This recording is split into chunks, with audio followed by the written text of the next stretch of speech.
Good morning, everyone. My name is David Lee. We've met before. Thank you for the opportunity to give a brief overview of photolithography in the lab and classroom.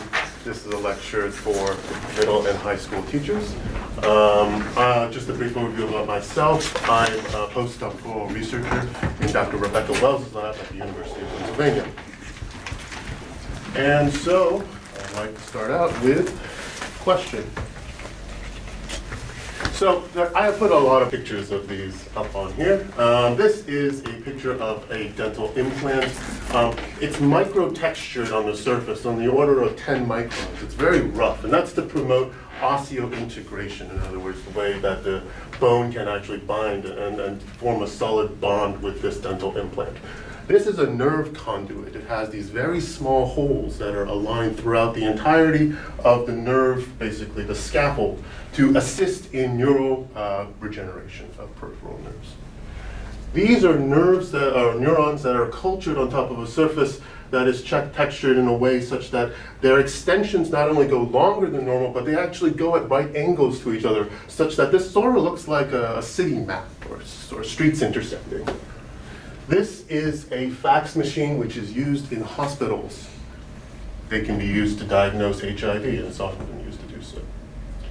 And this is a device that uses the inertial force of different cells as they flow through to separate neural organoids by their size, density, and other physical properties. So I put all of these on there. They're very diverse. I wanted to just open up with a question. How may all of these be related to each other? And this is intended to be largely informal, so feel free to throw out ideas. Biomaterial? They do all interface with biology, and that's part of what we're here to do, Center for Engineering Mechanobiology. So yes, that's definitely true. Anything else? I mean, they all make some type of connection somewhere. And that's part of the engineering part, where we're designing materials and interfaces to interact with cells, tissues, and so on. Now, in order to do that, is there a specific physical property that all of these might share? They're all very small, right? You have to texture these on a really small level. This is textured on the micron scale. These have very small nerve conduits. This microtexture is also on the order of microns. And even the fax machine, these cell sorters that we use, have to separate cells individually in order to assess their individual mechanism. So that's actually called a fax, like F-A-X? F-A-C-S. Ah, okay. Exactly. Yeah, right, sorry. So, in order to sort of interface with biology on multiple levels, it's important to understand how nature is organized. And we're all aware that nature is organized on many length scales, not only on the level of the whole human body, but on the order of organ systems, of individual organs, tissues, and individual cells. And this also holds true in plants, where you have a whole organism, you have parts of an organism, you have tissues, and then you have cells. And that spans the length from meters all the way down to microns, which is 10 to the minus 6 meters, down to the order of nanometers, even 10 to the minus 9. And in order to interface with many of the aspects of biology, we're actually interested in this smaller scale, this scale that's on the smaller than millimeters, around the order of microns, in order to interface directly with both the organization of these tissues, but also cells themselves.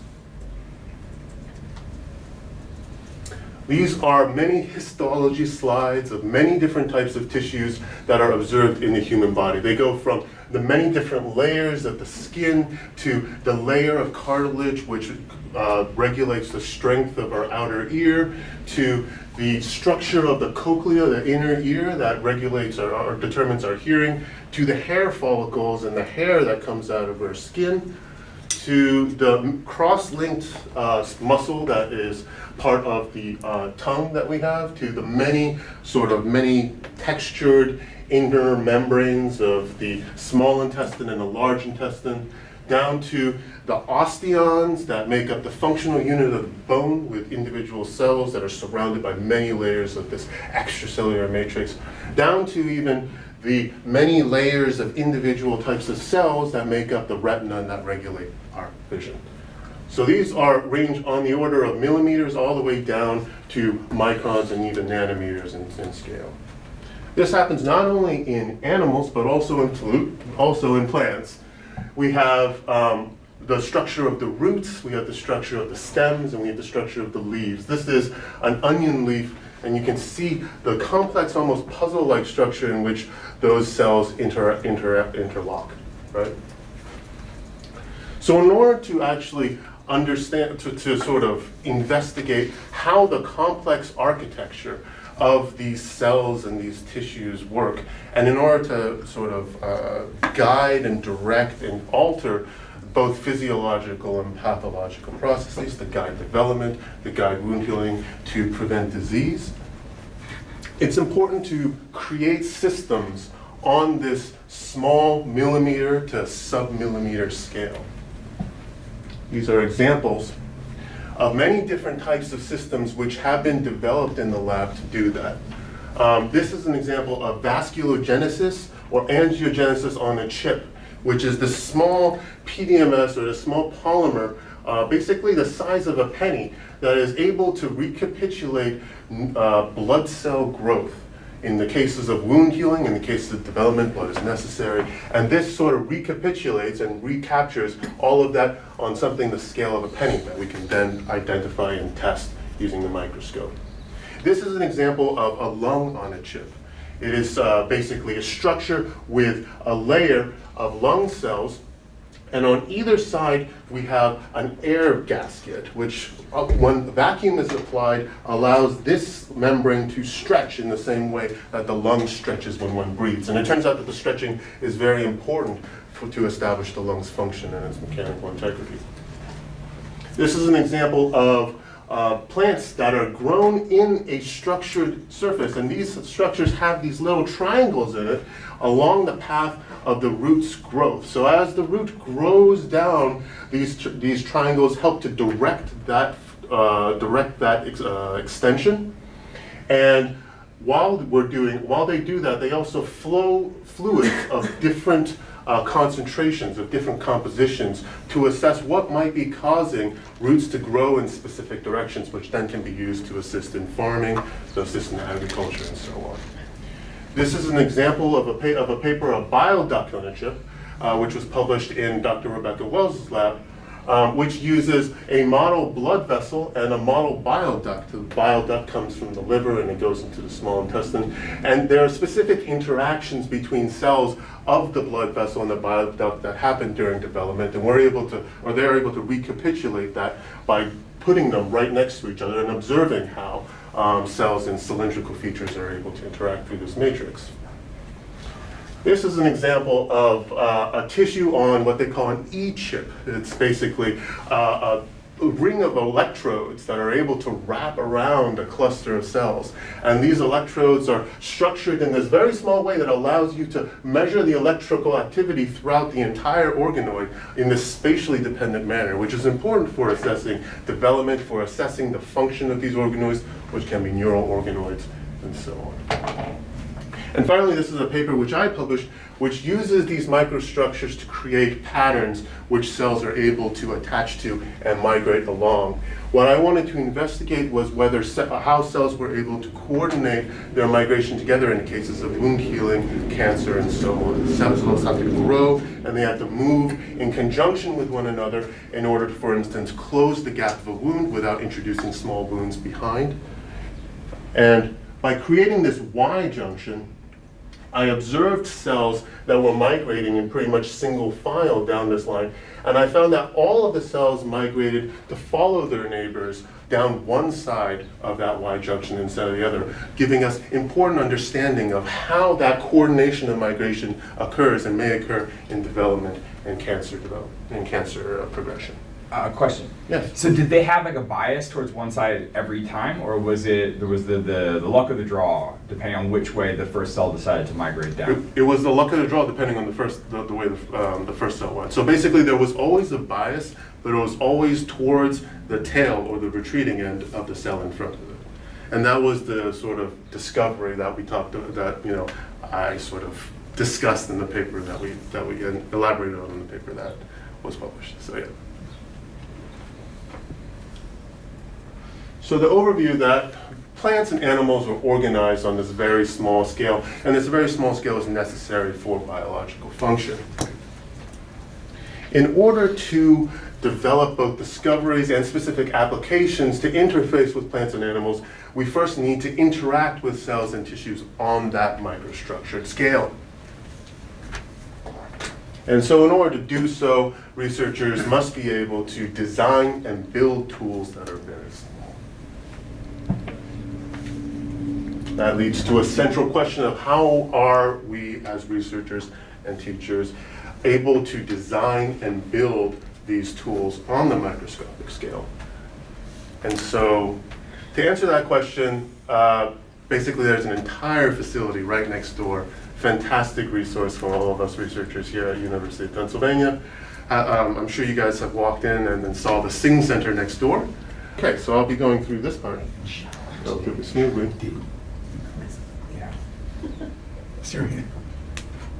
This is the Sing Center next door.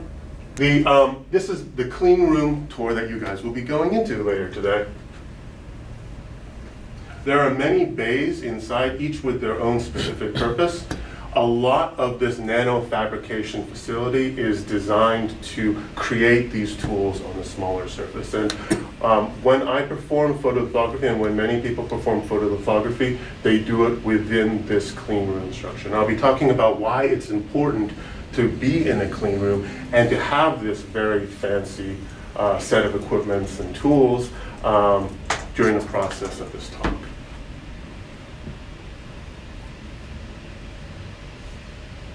So what I'll be talking about is photolithography, which is a way for researchers to create these tools on a very small scale. What is photolithography? Well, photolithography, if we separate it into its base components, has photo, litho, and graphy. Does anyone know what photo means? Light. Light, right? Okay, good. And does anyone know what litho means? Stone? Stone, yes. Okay, and does anyone know what graphy means? Study of. Calligraphy. Or no, that's language. Yeah. Mark making? Yes, writing, basically, like making a mark, right? So photolithography is writing on stone with light. Basically, we are making these 3D structures using light. And the reason why we use light rather than other sort of approaches is because light is incredibly fine and incredibly able to be tailored and have a very fine resolution. So in order to understand the process of photolithography, let's first talk about photography, right? So just photo and graphy. I mean, we're all very familiar with photography. Without the stone, it basically just means writing with light, right? Photolithography allows us to convert a pattern like this into a structure like this, something that we can write directly into with light and create this stone surface. So, in order to demonstrate photography, I went onto Amazon, this will be the demonstration part, and I purchased a cyanotype kit. This is probably on the order of $10, right? And cyanotype is a process, is one of the very early forms of photography, which uses a photosensitive dye, right? So this is a blue dye. And when it's illuminated with UV light, it allows for it to change color. Now, in order for us to write with light on it, we can't just shine a UV light and expect any pattern to form. We need to have an existing pattern and then transfer the pattern onto this paper, right? So, I have just a piece of plastic that I'll be putting on top. And for the purposes of demonstration, I will be taking some pen. and I'll be writing things, okay, on top. So the first thing I'll write is, on top of this plastic, I will write top. And on the bottom of the plastic, I will try to write in reverse handwriting bottom.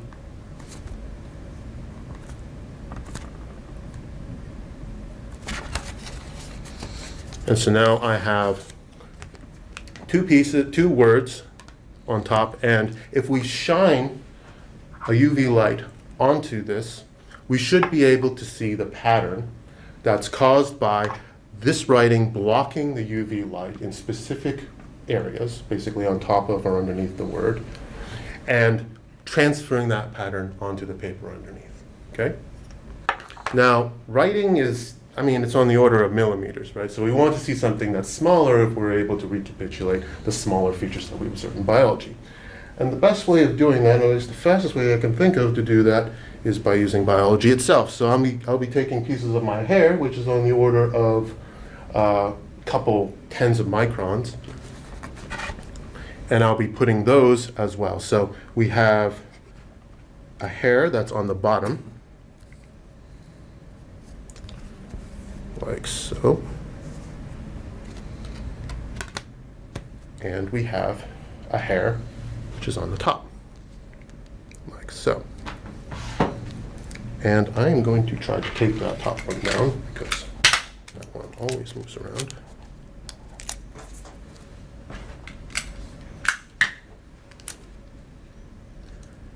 And so now we have two things on the top of this plastic, which is further away from the paper by definition. And we have two things which are on the bottom. Both of them are going to be one word and one very thin hair, okay? Now I'm going to be shining this UV light onto that for about 1 minute. Can someone time me? I can. Okay, great. This is UV. I don't want anyone to see it. So this hat is UV protective, so that should be fine. Let me see if All I'm- right, tell me when. Okay, when? Here we go. Okay, so what I'm doing right now is I am shining light on this pattern from many different angles. Okay, and I'll be continuing to do this for the duration of the minute. And that's just to accentuate the features which I'm hoping to show in this demonstration. Because what happens in photolithography and what happens in the clean room is we're trying to make very, very fine features, very small ones, right? And so a lot of the things which I'll be discussing are things which are exacerbated and made a lot more significant when we're trying to make things on the order of very fine, small structures. So I'm shining this on the light and I'm shining at it from all angles. Can anyone sort of predict if there's any difference in the pattern that we observe from the things that I put on top of the plastic versus the things that I put underneath the plastic? Top ones will be fuzzier. Top one's going to be fuzzier. All right, you're at a minute. Okay, great. Well, let's see if it works. And why would the top one be fuzzier? Your rays of light are out of focus. Like if you like they're not all hitting in the same spot when you angle it.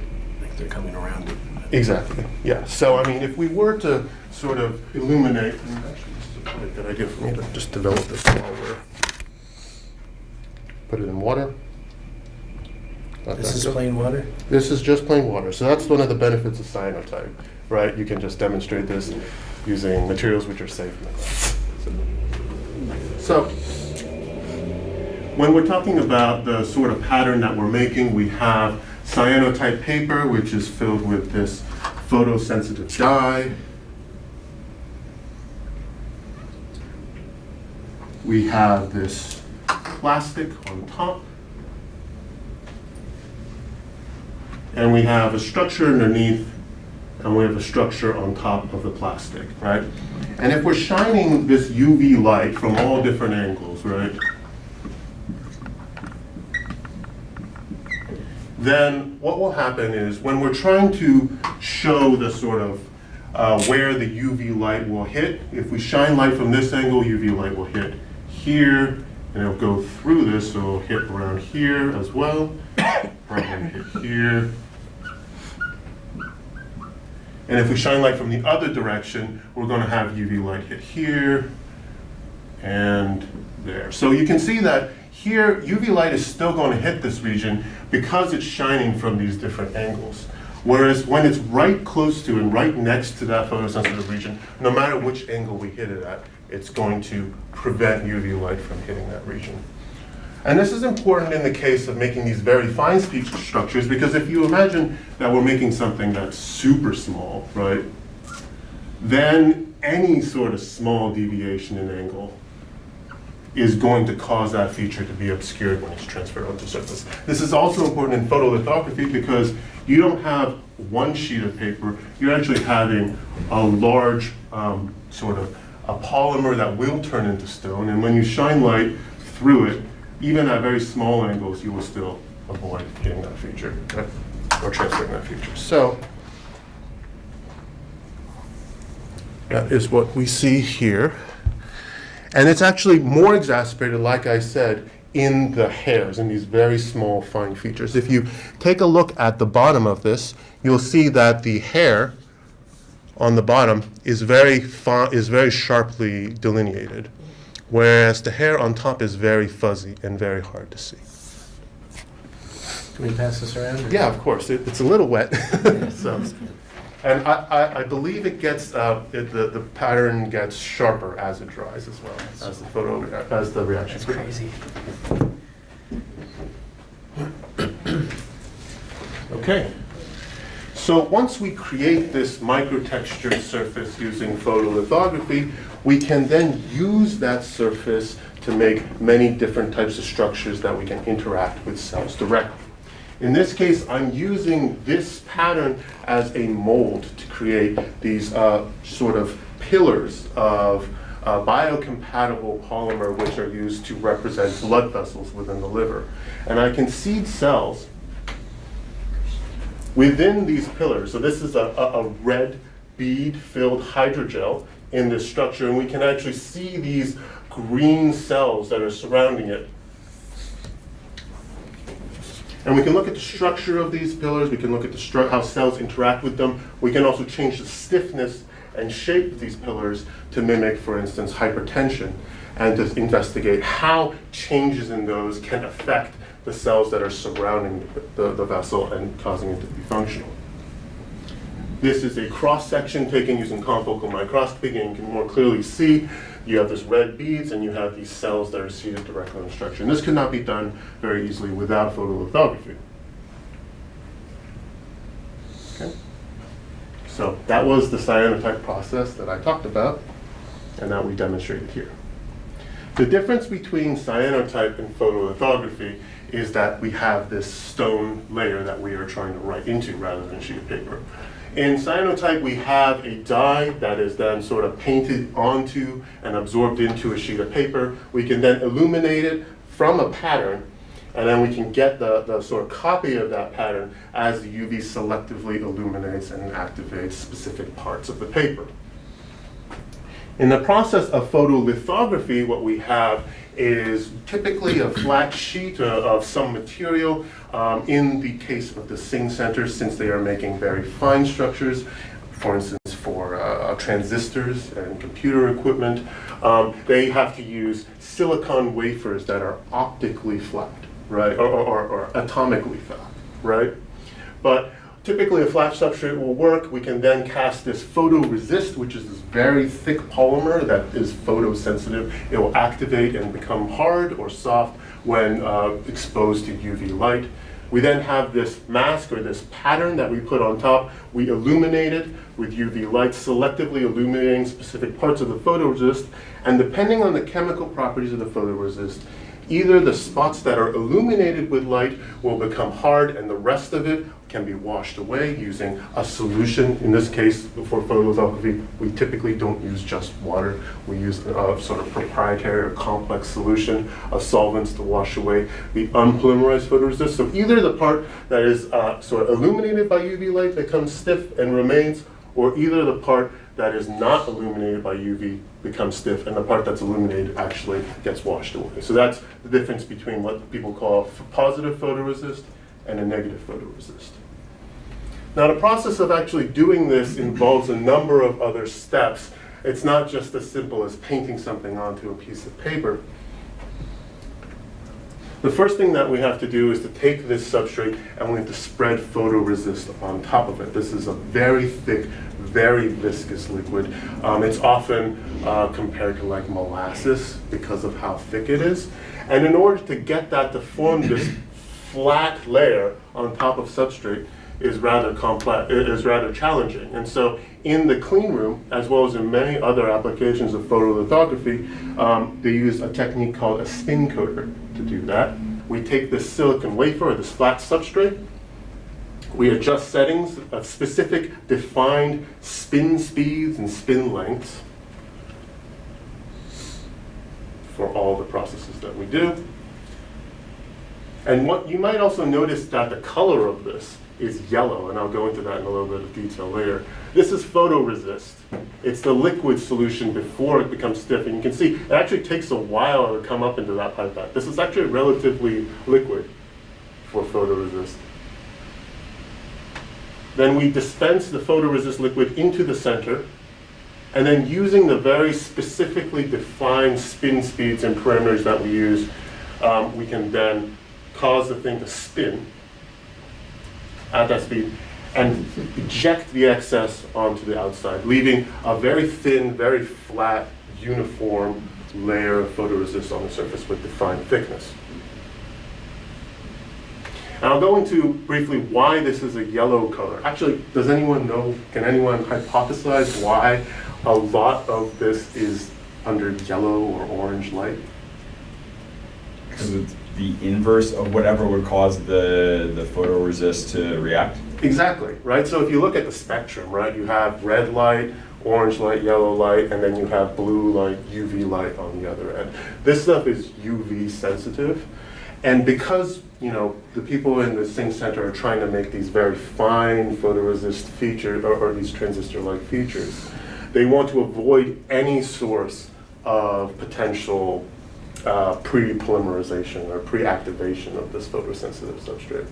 So that actual color is like the least UV active of the visible light spectrum. Yeah, exactly. Wow. Why do you think it's a clean room? Yeah, that's a good one. That was what I asked. Why do you think we are doing this in a clean room and not here? Dust is huge, right? Yeah. When you talk about hair, when you're talking about small biological features, dust is relatively huge, right? If you have a particle of dust that falls onto your pattern when you're trying to transfer it onto your substrate, then that pattern will just be in your material, right? It will be part of that stone that you're trying to create. And that's something you really want to avoid. And so that's why you have to suit up in this like almost spacesuit-like structure and then go in. It'll be lots of fun, I'm sure. I also wanted to briefly go into other examples of photosensitive polymers which harden. Can anyone think of something that they may use in their everyday life which activates in response to light and becomes stiff?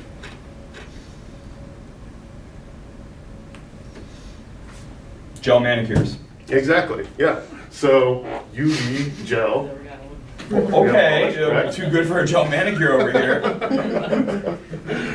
You put it on your nail, you expose it to UV light, and then it becomes stiff. That's actually a fantastic example of something which is photoactivated upon light, right? Another example is UV glue. If you use glue to put two things together and they say, oh yeah, shine a UV light on it, and it'll become stiff, then that's another example, right? You need dental fillings. Right? Dental fillings, I was about to say that, yeah. Dental fillings used to be UV curable, right? They used to shine UV light to do it until, UV is not good to look at, right? So now they use a different polymer, a different activator that uses blue light, which is still in the spectrum, but less harmful to the eyes than UV light. So still photosensitive, still photoactivatable, still an example of how you can use light. Materials for the UV zone in the dead stock world. So once we generate this flat surface, we can then expose it to light. I'll be skipping a few processes in the middle due to time, but you basically take this mask. This is an example of a mask here. I'm trying to get a glove, actually. And this is also because the reason why I'm getting a glove here is because our hands have oils on them and all sorts of things that we don't want to transfer onto this pattern to sort of prevent any material. So this is essentially, what we were trying to do here, right? We have a solid material, which we then have a pattern on one side, right? This is a glass mask, and we have a layer of metal on one side, which is then preferentially etched to create these very small patterns. Okay? Here, what we can do here is actually, you guys can hold it on the red side, on the red part. Pass along. This is an example of something which we would then be looking at and using in the lab that will be following this. So, something to look forward to in the future. So we align this and we expose it to UV light. And this UV light is specifically, we want it to be as straight as possible. We don't want any sort of angle. We don't want any sort of alteration with that. We also want this mask to be as close to this material as possible, right? So that's why when we put the mask onto the layer, we want it to be on the side that's right up against the polymer. And we also want these two pieces to be right up against each other, right? Any sort of height that will be off from it will cause blurriness, will cause sort of degradation of the fidelity of the image that we'd like to create. What is the mask made on? What is the mask made on? Well, all right, so we're using a mask, right? Yeah. So we have our photoresist, we have the substrate, then we have the photoresist that we put down here, right? Yeah. And then optically, there has to be something to interfere with the light transmission going through, right? So what is that made out of? So what is the dark pattern? What is the dark on the mask? Well, is that actually the mask right there? Is that on the This bottom? is the mask. That yes. is the mask, right? So That that is the top piece that will be going on top of everything else to be able to expose, right? Yes, exactly. So then there has to be some sort of ink or Yes. light blocking material. So Yes. what is that made out of? This is metal right here. It's a very thin layer of metal.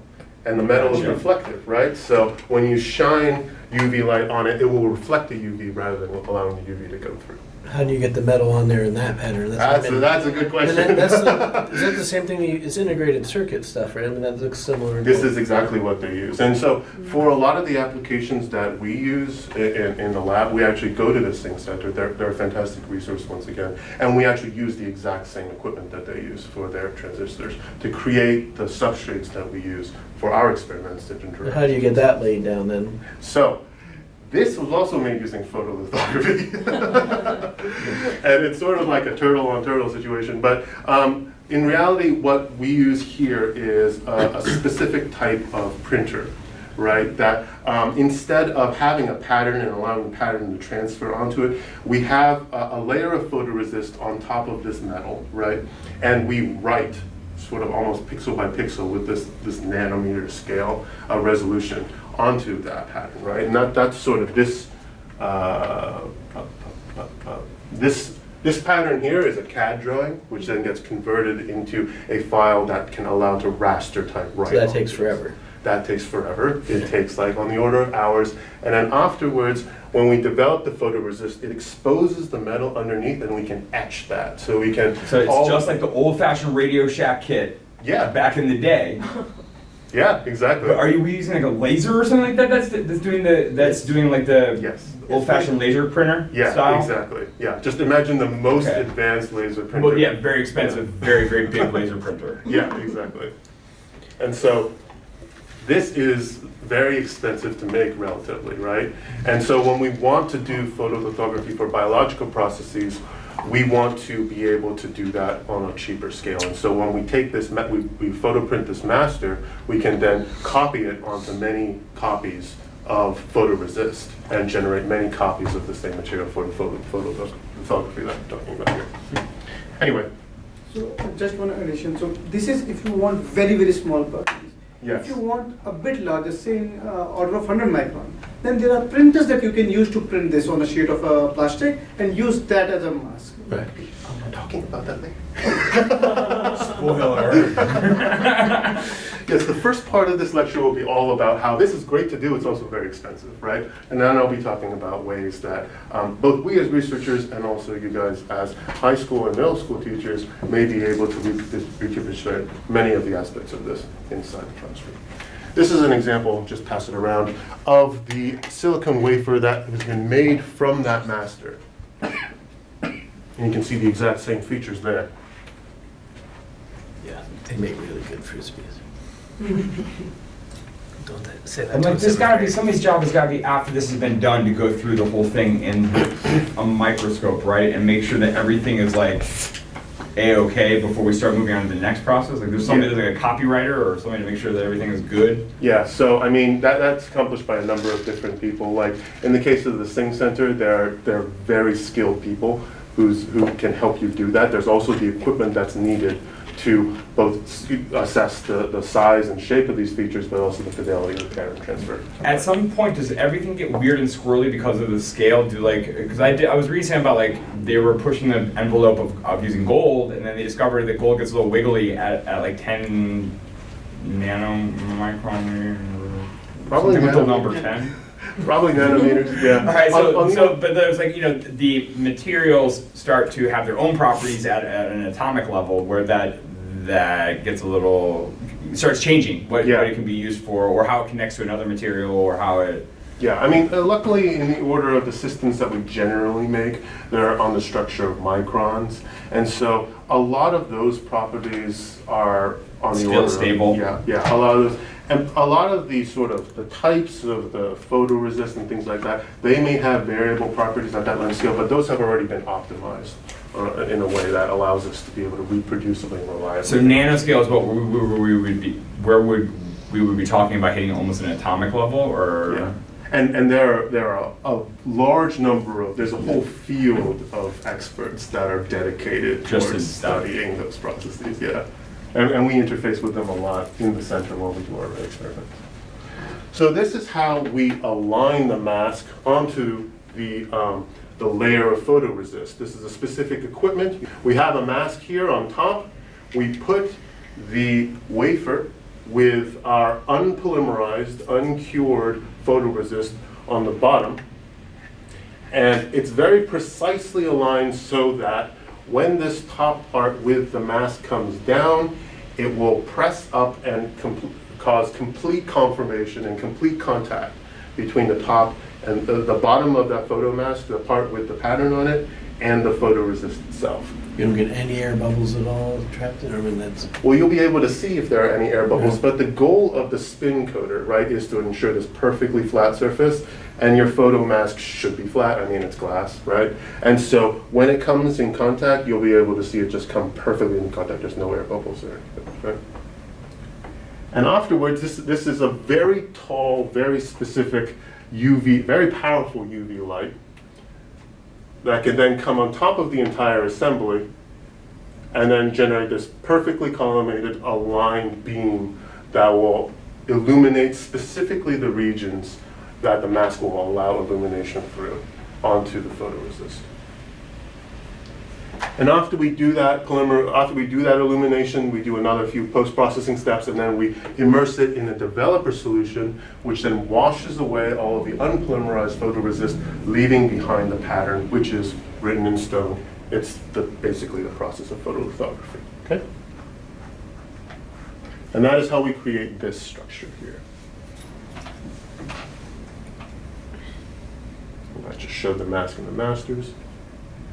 And that's, so afterwards, after we create this structure, we'll be able to create substrates like this. And that is in part what we'll be discussing during the lab, which is directly after this. Okay.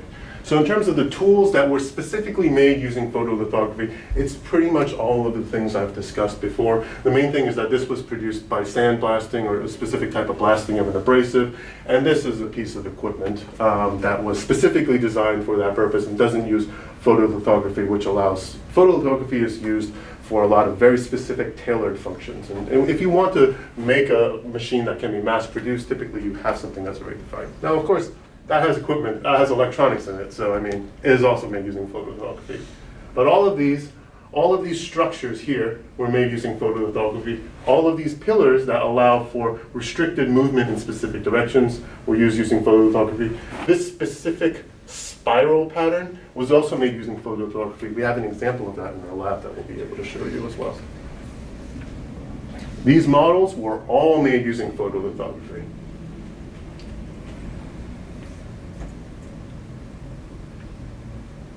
So researchers like us typically ask the question that, photolithography is expensive. Is there a way that we can do it cheaper? And that's because for a lot of people that work on transistors, they're working on features that are very, very small on the order of nanometers. What we're looking at when we're looking at cells and tissues is typically on the order of microns to hundreds of microns.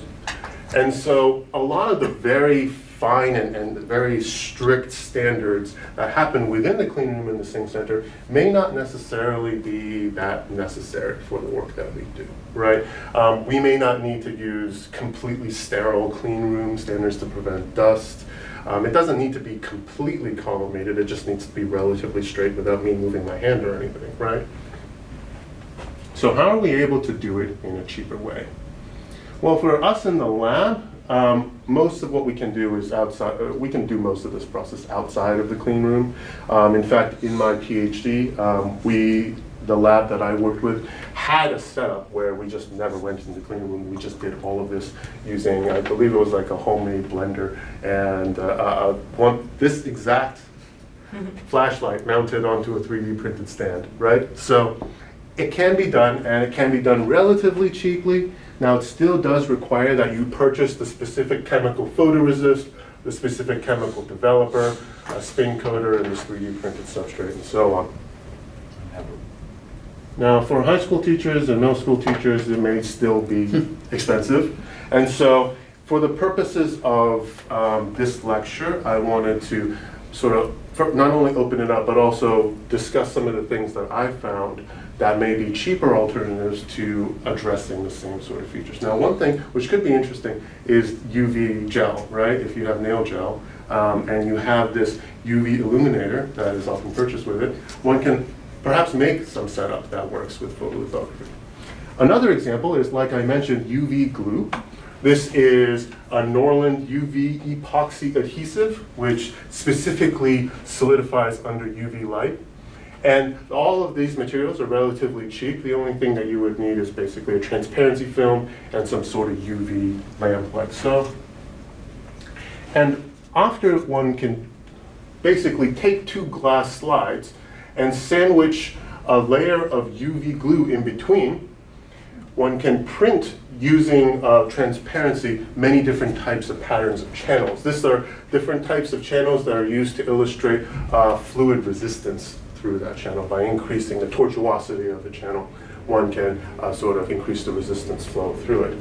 And by sandwiching in between and illuminating, one can selectively polymerize around these channels and then wash out the unpolymerized region, leaving behind these channels, and then one can use that for physics demonstrations. Using the UV thing, I said that the developer was the acetone. Was that so? So the acetone was there then to take up all the uncured glue? Exactly. So do you guys have an idea of is it 100% acetone, or is it, you know what I'm saying? Like, 'cause my concern is that you also use acetone to remove nail polish, right? So it's there to actually remove cured.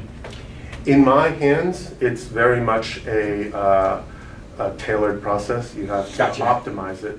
Now that happens in the case of photolithography in general. The benefit of doing photolithography using proprietary, photosensitive polymers and so on is that all of that optimization process has been done for you. Paying for their hard work. Exactly. In the process of this, I believe 100% acetone is best, but you do have to adjust the time that it takes to wash away. Because if you let it go for too long, it will wash away the unpolymerized as well. But by doing this, they can create these channels through the surface, and they can then measure the flow through. Now, if one can also take advantage of the structures that are present within biology itself. I mentioned that, for instance, leaves have this very complex structure, and they have vasculature on the back that is very well defined. They're also raised off of the surface. So it's possible to use some sort of polymer and cast on top of it to reproduce these features even on this sub-millimeter scale. And then when it's able to take these sort of structures off in this polymerized form, we can then flow solution through it, and it'll be able to recapitulate that structure of the vasculature. And this is particularly interesting because there's no outside opening here the fluid is actually flowing through because the polymer that we're using here is permeable to air. And so just like how the leaf can breathe, this structure can breathe and draws in the liquid through the vasculature that is created. So by reproducing the many micro-textured features that we observe within nature itself, it's also possible to generate these features. Now this is soft lithography, and that will be part of the next part of this talk, so the lab that Kapish will be going through. So in conclusion, life is organized on this very small scale, and this very small scale is crucial for life and also in the context of disease and so on. And in order to develop these, in order to study the features of this life, it's important to develop these tools that can interface with biology on this very small scale. Photolithography is one way of doing that. It allows us to turn an idea, basically a CAD drawing, into a physical object that we can show and actually interface with. It can both be used for experiments directly, but can also be used to make other tools by molding and casting. And that is what we will be doing in the lab. And so with that, I'd like to thank the Engineering and Center for Engineering and Mechanobiology for the chance to take this presentation. Dr. Amanda Cotto and Dr. Annie Jiang. Rebecca Wells' lab at the University of Pennsylvania, as well as Dr. Kapish Gupta, who will be doing the next part of this talk, and the Singh Center for Nanotechnology, which you guys will be going through later today. In particular, Eric Johnston, which has been very supportive in sort of elaborating on this. And one last thing before I go, and that is I wanted to demonstrate one example of photolithography that I have been able to make. So this sort of structure can be used for many different types of biological applications. It can be used for, in my case, I'm looking at it for regenerative medicine, but I'm also thinking about other applications for this technology. Photolithography, and this was taken out of the clean room, so I'm trying very carefully to avoid dust. And this is also a very fragile equipment, so let's see if it survived. I mentioned before that blood vessels can be very small, or they can be very small, right? So what I'm doing here is I'm trying to recapitulate the structure of blood vessels within the liver. And so in order to do that, I've created these super fine pillars that are 1 millimeter tall and only like 50 to 100 microns in diameter, so super tall. And Super tall in the micron. on the micron. On the micron scale, right. And the thing with the structural integrity of this is because this is a very stiff polymer, you can imagine that any sort of movement can cause this to snap. It's a very tall lever, and it's very difficult. One can imagine it can be very difficult to make this sort of thin, very long feature using photolithography. But we were able to do it using many optimizations, and in that process, we can create these very fine arrays of pillars, right? Super fine, almost very difficult to see almost. But using this technology, we'll be able to investigate how, for instance, hypertension and other changes to the blood vessels can cause the liver to generate fibrosis, to generate scar tissue, to cause disease, and to require organ transplants. And in the process of developing this technology, we hope to address those concerns. That was excellent. Thank you.